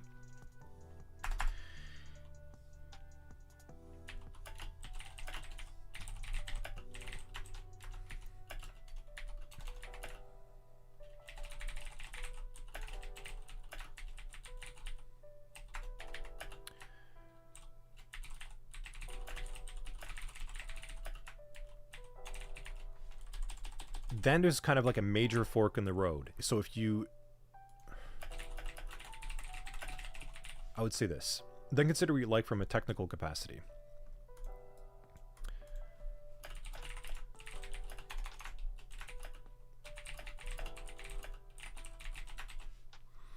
If you don't feel too technical, so telematics CI could be things like, that's all as it would relate to vehicles and automotives. So, you know, like fleet data. Are cars operating at the times that they are? If this is like a moving or shipping and logistics organization, right? Are they under the right mileage? Is it the right driver? Is it on the right route? How do we know that? How do we verify all of that? That's all like a level of security as it would pertain to vehicle telematics.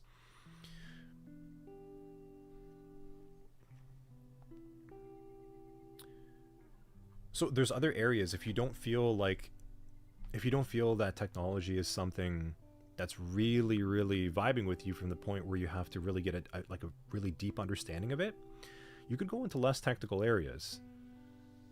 But again, I would recommend, it doesn't matter who, to make sure that you have a strong technical understanding of these to some degree.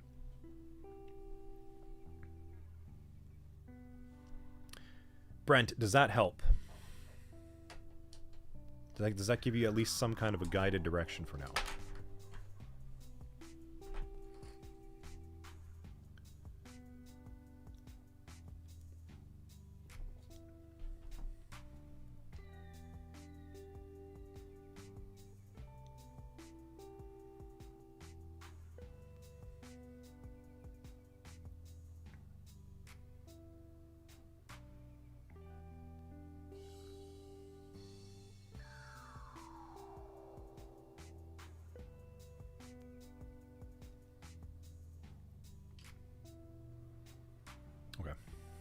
Not sure if we're still there, but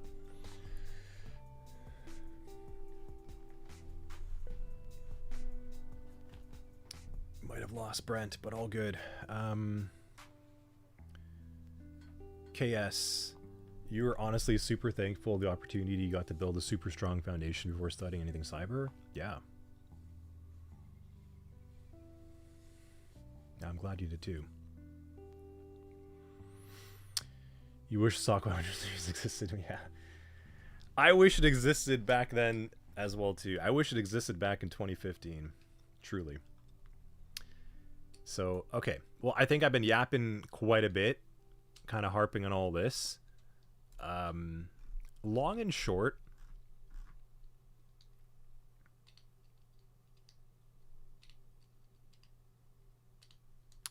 oh, okay, Brent is here, yeah. So, Brent, you just focus on figuring on, as long as long-term career potential is good, you'd like to learn the niche in the field. Long-term potential looks great, and I wouldn't be worried about like, oh, like none of us have jobs. I think when none of us have jobs, that's going to be a general problem when it comes to technology work. And that's a whole separate conversation that is not largely cybersecurity. That comes down to economics, governments, policy, you name it. That's a whole separate conversation. But what I will say is there is plenty of work to be done to improve and maintain and manage the security of many different industries that require technology in order for them to run. Long term, I think cybersecurity is looking pretty good.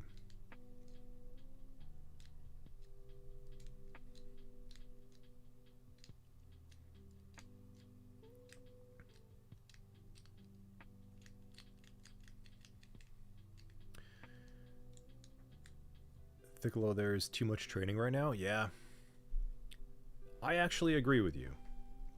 Level Effect agrees with you as well too. We too actually think that there is just generally too much training on the market. 100%. We're going to be releasing something soon that is a little bit different. We are going to be releasing a new form of training. I guess it can kind of fit in that category, but not like how it is now. So it's not going to be like, here's the book, go read the book. It's going to be effectively largely driven by, it's essentially just going to be like all projects. Kind of at a high level.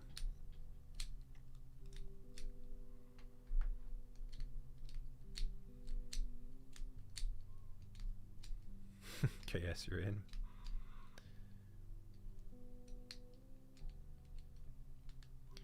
Bearded says many content creators that you see online will usually interview people that are in the six-figure market and make it sound like it's the norm to get there in 6 months to a year. That's unfortunate. But why are they doing that, Bearded? Is this kind of goes back to the whole trend above.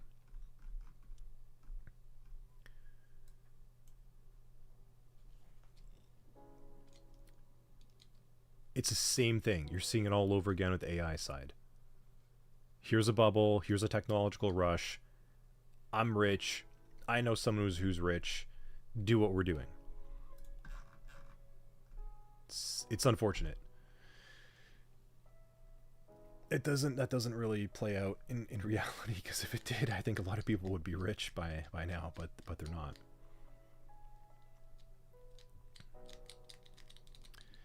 KS sounds like you're in. Yeah, I think the next forum, knowledge is effectively free at this point. Kind of going back to Thicklow's point over there, knowledge is effectively free. You could sit down with an AI chatbot and kind of educate yourself. But there's a reason why that a lot of people won't do that. You can do it. I can literally go to Grok over here.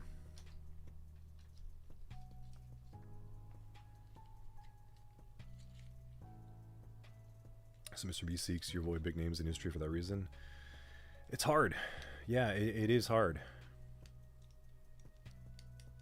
There are legit content creators, and then there's the ones. Why does it say you're a ban evader? I don't know what you did.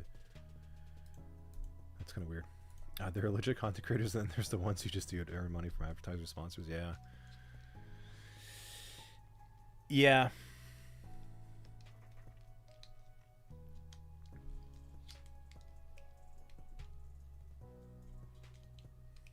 That's true.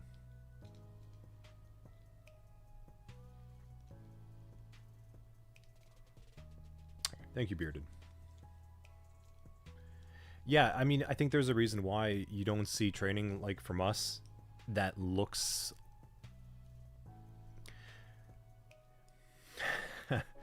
I think, I think there's a reason why. I'm trying to formulate my words here.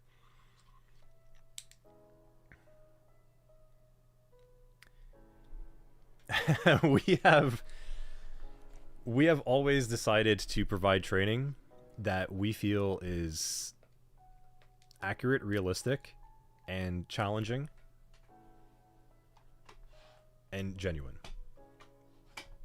We believe that our training, if you do it and you go through it and you really go through it and you really can develop it, and it will take you some time, we think we have all of that there, and we are confident on that. But we're not selling you a get rich quick scheme. And I think that's the major difference. I do think that in general, and that's why you see the trend. I think this proves exactly what I'm saying. From web development to crypto to cybersecurity to AI, it's like an endless wave of new tech is out. Get rich before everyone else does. I made it. Follow me. I would recommend to just kind of avoid those types of hype cycles and just stay true and focus on what you want to accomplish, and just be very good at what you want to be able to do, and I think you'll be all right.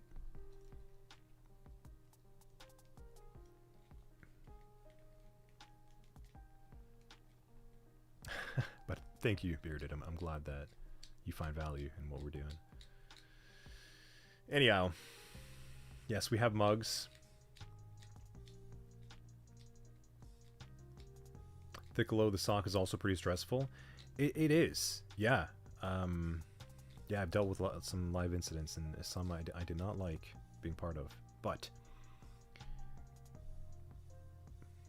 part and parcel of the job, right?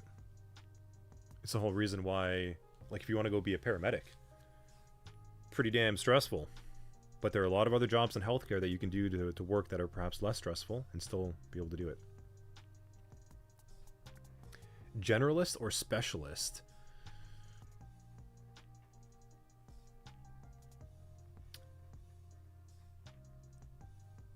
I think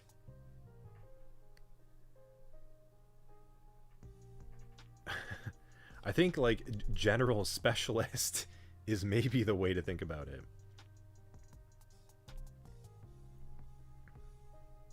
CI. Yeah, it does depend on the team you're in. I think that might just be like too binary of a question.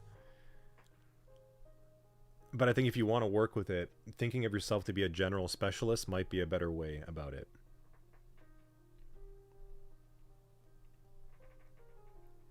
And Cam Rule, glad to have you with us in Stock 100 as well too. Thank you. Thickalo, these influencers just talk about the money, never talk about the reality being up at 4 a.m. Very true. We do. I think we've said that on one or more occasion. Specifically, I'm pretty sure I even talk about that in CDA Live when we used to do the major live training. It's you can't just go and like patch the server, right? You have to schedule that. There has to be downtime. Anyhow, not entirely sure. It's hard to argue intent, and intent is a really important thing to consider on what someone is offering and what they're training. I think that should be the more important thing to discern, because I think someone can mean very well. You know the saying, right? The way to hell is paved in good and is paved with good intentions. There's a reason why that saying exists. Karina, is this being recorded? Yes, it is. Yeah, so this stream... Okay, yeah. So we're going to be wrapping up here. On that note, let me do a small recap.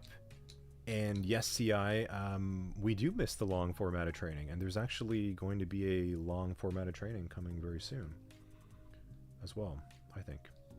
But not really training. I don't. We need a better name for it. It's more.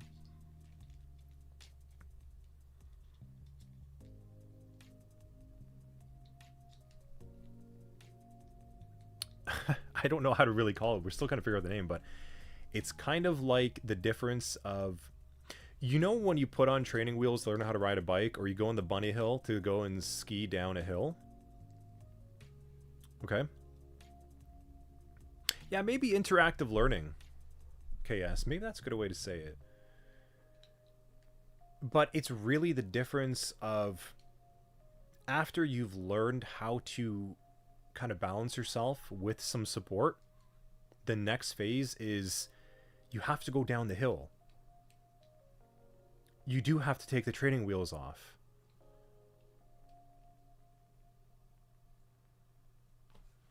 Yeah, exactly. I cut off the little wheels. Yeah. Yep. Do you want exams to the I mean, it's coming. Yeah, it is being worked on. It is coming. It's not coming, but it's coming. Brent, yeah, trade school, interactive learning trade school. That's essentially kind of what we're trying to figure out and develop, right? Because knowledge is free, and bring band-aids and knee pads. Yep. We're gonna help you get injured. That's the new training model. But yeah, really, it's gonna be kind of something like that. It's look, we've got a full. Let's do a small recap, okay? So this stream is not a SOC 100 stream, as you can see, right? Like, SOC 100 streams that we did were meant to follow like a cadence. I had objectives that I wanted to hit every single time. This is a little bit more ad lib. This is off the cuff. This is like we're talking about things live and discussing things as they happen. So first of all, I hope you all like this stream. I saw some pretty good attendance numbers, and I think this is the most engaged chat that we've had in any of the streams. So I mean, I think you've enjoyed it, but let me know if you haven't. If you think that this is not valuable, then let me know. But I think the future streams will be a little bit more like this, where I think they're going to be a little bit more demonstrative or discussion based. Technical examples, of course, we can look at some things together. We can kind of like do it on the fly, talk about it live, but nothing prepared inside of a catalog of like the SOC 100 course that we have to kind of keep a cadence, and you feel so rushed. Like, I went off on a lot of tangents over here based on what I think everyone was talking about. So yeah, I mean, I'm happy to keep on doing this. Totally valuable. Karina, do or die training. Highly valuable. Dell, thank you. Nice. Dell, you're looking at the PowerShell module. Cool. You just discovered level effect. Yeah, Piccolo, it's welcome. I appreciate it. You've had a lot of good commentary. Live stream is all about interacting with the chat. Yeah, I think this is kind of what we want to do on these streams now more publicly. Is let's just hop on. Let's talk about some trending things. Let's have some discourse back and forth. I want to hear what you're thinking. I want to talk about things, and I want to hear your perspectives and some of the experience that you've had. And let's look up things together. We can do some technical walkthroughs at times. We can just talk about the industry. We can look at career things, resumes, all that good stuff. Cool. Awesome. Yeah, join us in Discord for sure. KS. I need to get my stream set up a little bit better here to kind of like show the Discord banner and make sure that the stream's working properly. This was a brand new setup and stuff, so thank you for all the patience in the beginning. Brent, sounds like you're enjoying exciting and enlightened. Camera, cool. Would you ever do CTF streams? Yeah, I think maybe. Like Hack the Box. Yeah, I think we could maybe do some of those at some point as well. Yeah. Yeah, I want to do some... Well, I mean, as long as they're like expired, right? Like, I don't want to do anything that could spoil things. But yeah, maybe kind of look at some old challenges or whatever. But definitely, I want to do some technical walkthroughs. We did some of those before, like not last summer, but before we started the SOC 100 stuff.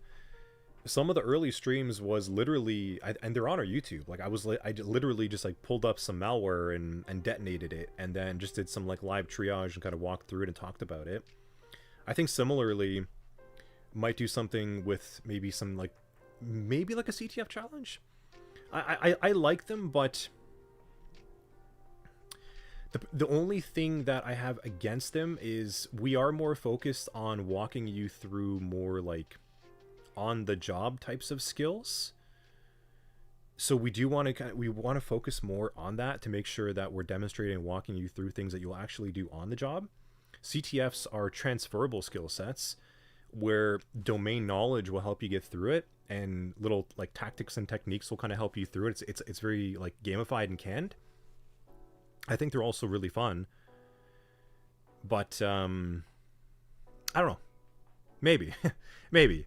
I mean, if there's demand for it and people kind of want to go through it, I think why not? But would love the live on the job walkthroughs, yeah, right. I think that's kind of what we want to focus on a little bit more. Like this, like everything we're talking about today is directly relative to you and the future of this industry. That's kind of our thing.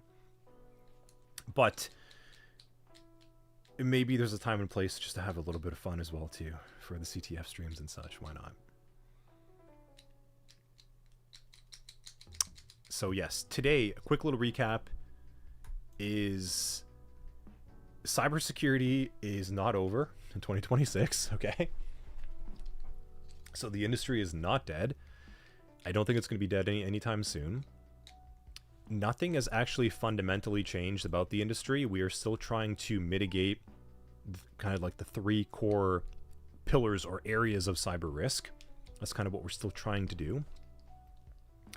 The only thing that's really changed is the tooling, and not even that much yet on the cybersecurity side of things. Software for sure, creative as we saw with Remotion, art and video, those are kind of being those are evolving first. But the cybersecurity side of things, as you can see, it's incredibly nuanced because of the like the strong varied domain knowledge, but also the ability to think from a business perspective and the very adversarial nature of cybersecurity of attackers and defenders. That paints a very unique and relative situation for each individual organization or person or nation or state or government. Like, right? Like they all kind of tier up. So this is a very nuanced kind of area, and security is a property of something else. So the more we increase or change or adjust our tooling, then so does change our threat surface of what we have to secure. So as we increase and get better, more efficient tooling with AI, that also equally means that we can be attacked just as quickly and just as efficiently as well too. So to kind of summarize right then and there, it's not over. I think there's still a strong need for fundamental knowledge on what is currently being used and will be used for a while. The tooling has adjusted mostly outside of cybersecurity, but is clearly kind of signaling and coming the cybersecurity way as well too. That's fine. Just be ready to work with the tools to still solve the ultimate problem, which is to mitigate and reduce cyber risk. That's it.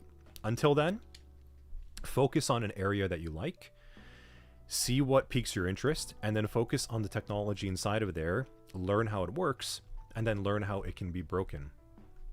So kind of going back to this loop. What technology does an organization use to execute on its ability to create a profit? Learn how that technology works, learn how it can be compromised, and then use whatever tool you need to mitigate the compromise itself. Show you can do it, and you have work. I think our training is going to be here. The thing that we're talking about, this like interactive learning environment. Cool. Well, I'll end on that note, and just wanted to say thank you everyone for coming out. for attending our first stream of 2026. Thank you for all the engagement. Been a really good session over here. Really, really liked it. Really good commentary, really good discussion. Sounds like it's useful, so we'll schedule another one soon. Maybe next week or the week after. And stay tuned and stay active in our Discord.